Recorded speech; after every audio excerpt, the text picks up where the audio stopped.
Compañeros, la pausa activa, por favor. Compañeros, pausa activa.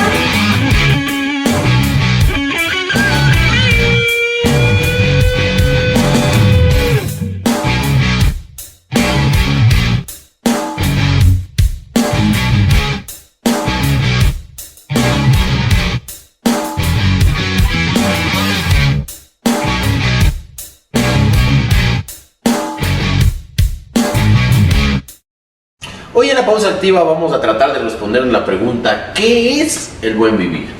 El buen vivir es ser funcionario público, ganar bien y pasar de vacaciones, pues, haciendo ejercicios.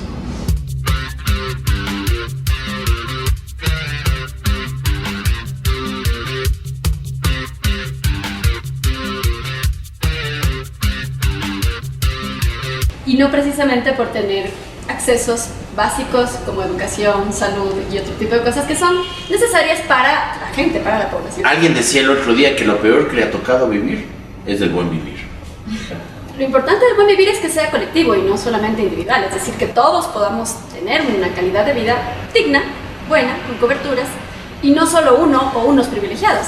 No se logra entender todavía qué es en realidad el buen vivir para la gente de a pie, para la gente que está en el bus, para la gente que está en el trabajo. Pero es que no te pueden decir quién es qué es la felicidad para cada uno, pues. No puede ser el gobierno, el Estado, un señor con un sombrero de paja toquilla y te tiene que decir qué es bueno para ti como individuo. Si no, uno tiene que creárselo, uno tiene que construírselo, no puede venirse como si fuéramos los seres humanos creados en serie, venir uno tras otro siendo iguales todos. Pero hay que entender que este término proviene del asunto filosófico, ¿no es cierto?, de los pueblos indígenas. Ellos son los que más... ¿Qué filosófico? ¿Qué filosófico? Nadie te va a enseñar cómo ser feliz.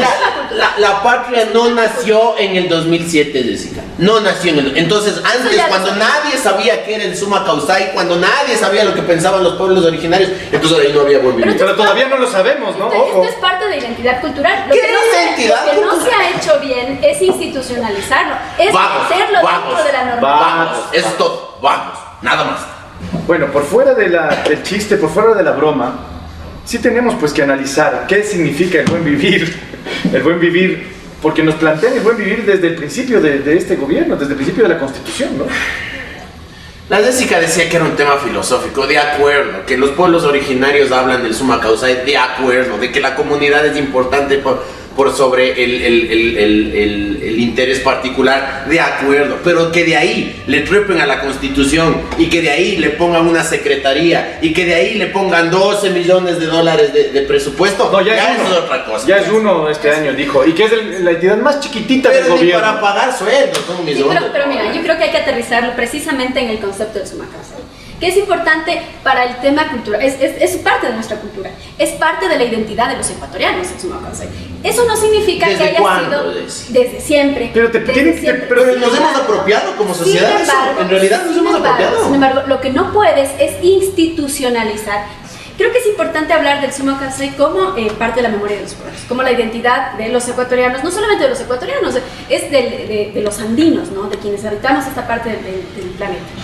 Pero tiene que ver con una filosofía de vida, tiene que ver con la identidad, tiene que ver con la conservación, tiene que ver con la armonía entre la humanidad y la naturaleza en su convivencia permanente. Sin embargo, eso no quiere decir que tengamos que haberlo colocado como precepto. Pero es que la gente tiene que apropiarse de eso, pues. O sea, tú no puedes meter eso como norma constitucional y punto, y es verdad absoluta y se acabó. ¿Qué se ha hecho para que la gente en realidad se apropie del concepto del buen vivir? Que la gente entienda eso. No se ha hecho nada, se han dedicado a pasearse y punto. Pero muchachos, yo les digo una cosa, o sea, nosotros tenemos que buscar un equilibrio entre lo normativo y entre la vivencia diaria, digámoslo así. Yo creería que, si bien es cierto, esa forma de ser feliz es una forma, existe, y la otra también existe. Lo coherente, lo correcto, es que eso podamos conjugarlo en una misma sociedad y que no exista un Estado que es el que te va a decir por dónde ir o cómo ser feliz, sino que tú tengas esa capacidad de decidir tu futuro, ¿no? En efecto, lo que tenemos en este momento que poner y ponderar realmente es la participación ciudadana, la participación del ciudadano en este modelo. ¿Cómo podemos pensar que la felicidad nos la pueden plantear desde arriba? No podemos esperar que el Estado nos diga la receta, tenemos que construirla desde la ciudadanía. El Estado tiene que asegurar la oportunidad, que todos tengamos las oportunidades, pero cada uno de nosotros tiene que hacerse su camino, pues, amigos. Pana, estos manes son los campeones del eslogan.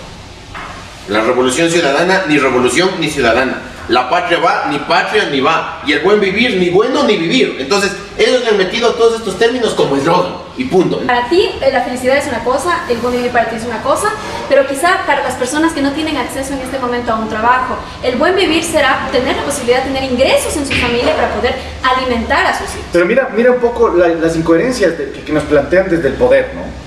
Resulta que hasta hace pocos meses el consumir alcohol o bebidas alcohólicas era algo negativo. O sea, te dañaba tu salud, iba en contra del buen vivir. Atentaba el buen vivir. Atentaba el buen vivir. Hoy resulta que no. Hoy resulta que las bebidas alcohólicas tienen que ser consumidas en mayor cantidad y mucho más para poder tener recursos financieros. Muy probablemente dentro de nada sacarán la Secretaría del Buen Beber. Seguramente. Eso, Andrés. Pero en todo caso, yo sí quisiera plantearles aquí esta necesidad de conjugar, ¿no es cierto?, los elementos culturales, identitarios, no solamente, que no necesariamente deben estar en la Constitución o en la norma, sino que son parte de la identidad. Ahora tú tienes un Estado, como el Estado ecuatoriano, es un Estado mestizo, en su mayoría, que debe ser un Estado democrático, ¿no es cierto? Pero es que la disputa no es racial, Jessie. No es racial. Es un tema de concepto. No puede ser que el Estado te diga qué hacer y cómo vivir. No puede aceptarse. Es un asunto de modelo de Estado. Si tú tienes un modelo de Estado mucho más democrático, menos controlador de parte del Ejecutivo, con menor influencia del Ejecutivo en las demás funciones del Estado, puedes construir algo más equilibrado, equilibrado en el sistema, ¿no? Y a partir de allí, sí, dar algunas pautas para incentivar, para difundir qué es el buen vivir, qué es la identidad, qué es ser ecuatoriano. Sobre eso se tiene que trabajar.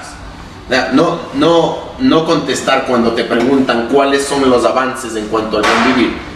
Que te digan, es que tenemos unos 12 programas de televisión que ven en todos los canales nacionales. Efectivamente, eso no es el buen vivir. Ya, ese no es el buen vivir. Ni tiene nada que ver con la filosofía andina, ni nada por el estilo. Bueno, ahora, ¿qué hacemos? Yo creo que hay que proponer una serie de medidas que nos permitan, primero, aclarar y comunicar efectivamente qué es el buen vivir, que está dentro de esta identidad cultural. El modelo de Estado que tenemos es la intención de construir un estado de bienestar en donde tengamos accesos los ecuatorianos y las ecuatorianas a educación, salud. Ahí te va a salir básicos, un mal dormido a decir que hay que hacer reforma constitucional y hay que llamar a asamblea constitucional. Bueno, queridos amigos, en eso creo que estamos claros, tenemos que actuar, tenemos que hacer algo por este país y creo que a través del buen vivir, institucionalizado o no institucionalizado, pero tenemos que hacer algo. Y para eso esta pausa activa, que es un espacio de reflexión, es necesaria.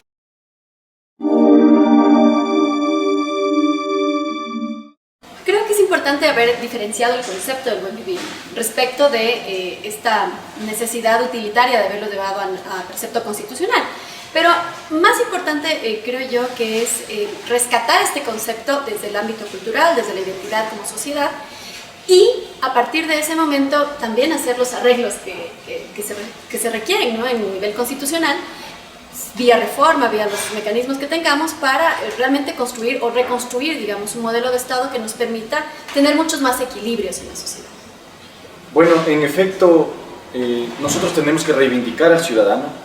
El Estado tiene que construir las oportunidades, construir el escenario, construir la casa, pero quien va a vivir en ella somos los ciudadanos. Y los ciudadanos tenemos que ofrecer, tener la oportunidad de construir algo propio. Si tú crees en el buen vivir indígena, que lo puedas construir.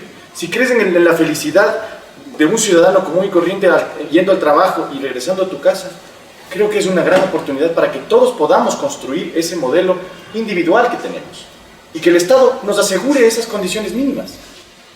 El buen vivir no solo se refleja en normas.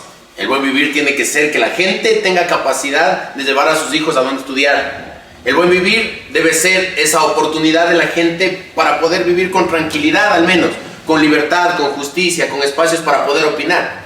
Eso es el buen vivir. Lo demás, alegoría. Lo demás, eslogan. Lo demás forma parte de esta revolución que no sabe para dónde lanzar los tiros con tal de tenernos a nosotros distraídos discutiendo de cualquier otra cosa. Y bueno, se acabó la pausa activa. Ya vayan a trabajar, que esos impuestos no se pagan solos, ¿eh? Nos vemos. Chao. Gracias. Nos vemos.